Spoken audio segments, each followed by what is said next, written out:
Hello, everyone. I wanted to really quickly hop on about this Baltimore Catechism as I was outside last night with no power and a heat wave. That was the longest 2.5 hours of my life. I, I can't tell you. But anyway, I started reading this and I am already just like, I hate the word when people say I'm obsessed, but I really am with this book. In the first few pages, just to kind of show you, because I just want to show you as I go along, just so you may want it. And even though I've only gone through a few pages, I highly, highly, highly recommend you get this. The first pages have the sign of the cross, the Lord's Prayer, the Hail Mary, Glory be to the Father, the Apostles' Creed, the Confiteor, an act of faith, an act of hope, an act of love, an act of contrition, morning offering.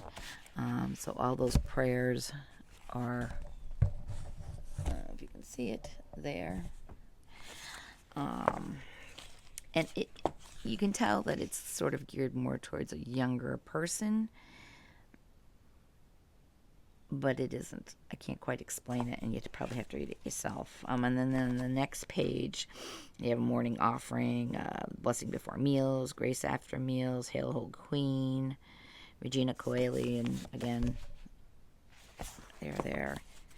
And then it starts with the purpose of man's existence. And so basically, you read this part, and it says, I am the good shepherd, and I know mine, and mine know me. He who enters by the door is shepherd of the sheep. To this man the gatekeeper opens, and the sheep hear his voice, and he calls his own sheep by name and led them forth. And the sheep follow him because they know his voice. And then it says explanation. And then it goes on to give you an explanation, and basically it says God made us to live with him in his happy home in heaven. So he sent his son, Jesus Christ, to lead us to heaven. Jesus leads us with love and with protection as a good shepherd leads his flock.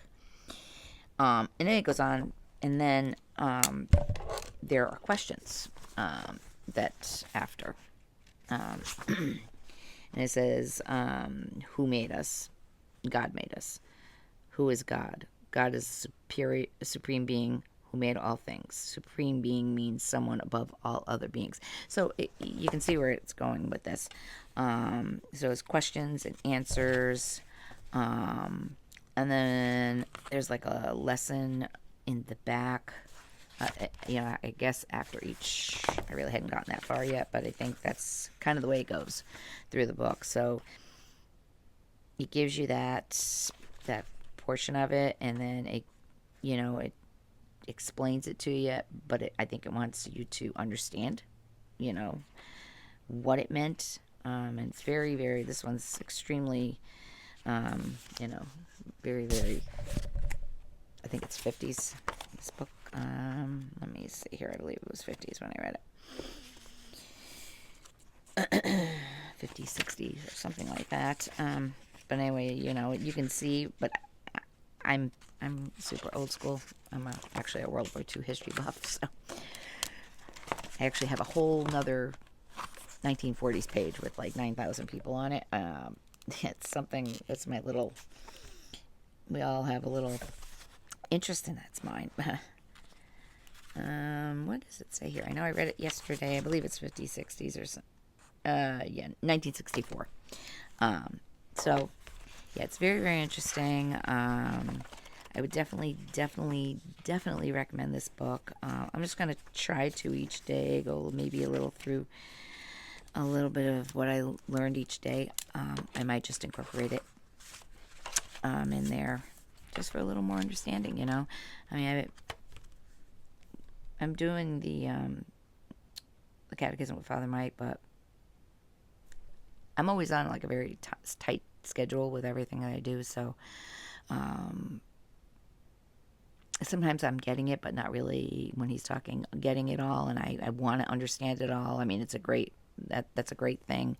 You should definitely do it. I do have it on our Facebook page. I do that and Bible in a Year. But sometimes I need a little more childlike understanding. It's the way I am. I don't know what to say. But anyway, have a great day, everyone. God bless you all. We'll be back tomorrow with more readings, and we'll be back this evening with some prayers to the Blessed Mother, saints, and our Lord.